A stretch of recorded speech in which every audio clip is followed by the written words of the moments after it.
الحمد للہ والصلاة والسلام علی رسول اللہ وبعد۔ اسی عمل کے تسلسل کی روشنی میں ایک حدیث آپ کے سامنے رکھنی ہے جس کا تعلق شوال کے مہینے سے ہے۔ نبی علیہ السلام کا ارشاد گرامی من صام رمضان واتبعہ ستا من شوال فکأنما صام الدہر، جو شخص رمضان کے روزے رکھ لے اور ساتھ شوال کے 6 روزے رکھ لے تو اللہ تعالیٰ اس کو زمانے بھر کے روزوں کا اجر دے گا۔ یہ حدیث بہت کچھ ہمیں سوچنے کی دعوت دیتی۔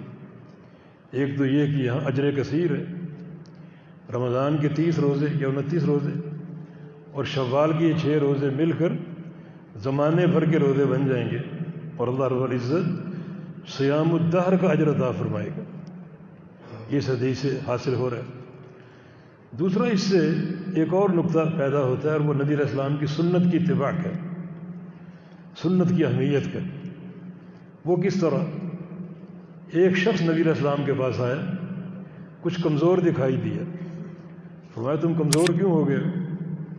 کہا کہ فلاں وقت آیا تھا آپ کو سال پہلے 2 سال پہلے تو آپ نے روزے کی فضیلت بیان کی تھی۔ یہ حدیث ہو سکتی ہے من صام یوما فی سبیل اللہ بعد اللہ بینہ بین جہنم 70 خریفا، جو ایک روزہ اللہ کے لیے رکھ لے اللہ تعالیٰ اس کے اور جہنم کے درمیان 70 سال کی مسافت کا فاصلہ پیدا کر دے گا۔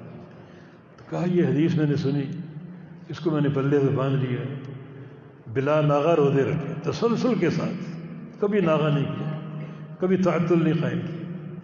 تو رسول اللہ صلی اللہ علیہ وسلم نے کیا فرمایا؟ لا صام من صام الابد، جو بندہ ہمیشہ روزے رکھتا ہے اس نے کوئی روزہ نہیں رکھا۔ لا صام ولا افطر، کچھ نہیں ملے گا، نہ روزے کا ثواب نہ افطار کا ثواب۔ کیوں؟ اس لیے کہ یہ مسلسل روزے، سال بھر کے روزے، 2 سال کے روزے میری سنت کے خلاف۔ اور یہاں کیا فرمایا؟ صرف شوال کے 6 روزے رمضان کے ساتھ مل جائیں تو یہ زمانے بھر کے روزے ہیں۔ فرق کیا ہے؟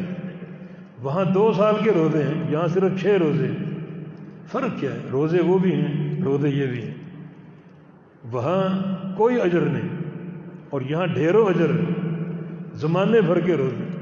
فرق صرف ایک ہی ہے اور وہ ہے رسول اللہ صلی اللہ علیہ وسلم کی سنت۔ وہ روزے اگرچہ زیادہ ہیں لیکن سنت کے خلاف ہیں، اور یہ روزے اگرچہ کم ہیں لیکن سنت کے مطابق۔ عمل کا زور، عمل کا وزن عمل کی کثرت پر نہیں بلکہ نبی علیہ السلام کی سنت پر۔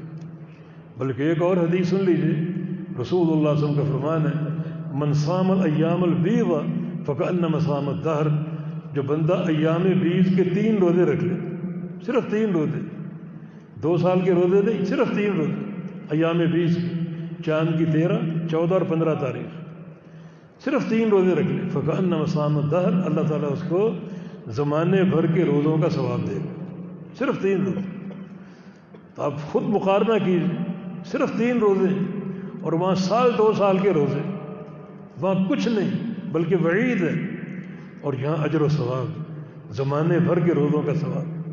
تو یہاں فرق جو ہے وہ عمل کا نہیں، عمل کی کثرت اور قلت کا نہیں، بلکہ عمل اللہ کے حبیب کی سنت کا۔ جو کام پیغمبر علیہ السلام کے طریقے اور آپ کی سنت کے مطابق ہوگا اللہ تعالیٰ اس کو قبول کرے گا، اس کا اجر دے گا، چاہے وہ کم کیوں نہ ہو۔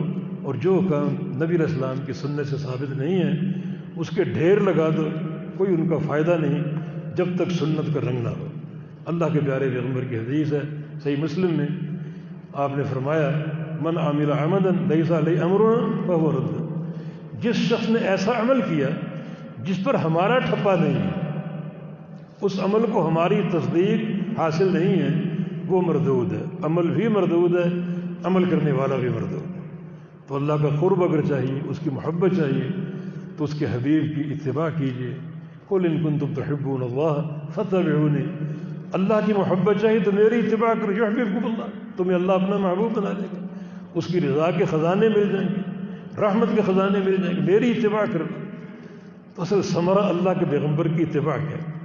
عمل کی کثرت اور قلت معیار نہیں ہے بلکہ عمل کا سنت کے مطابق ہونا معیار۔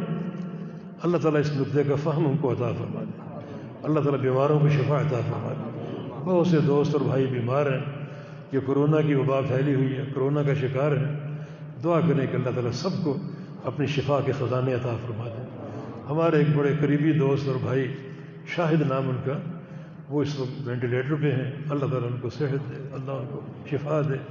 اللہ تعالیٰ تمام بیمار بھائیوں کو اور بہنوں کو عافیت دے اور صحت اور شفا کی زندگی عطا فرما دے، ایمان کی زندگی عطا فرما دے۔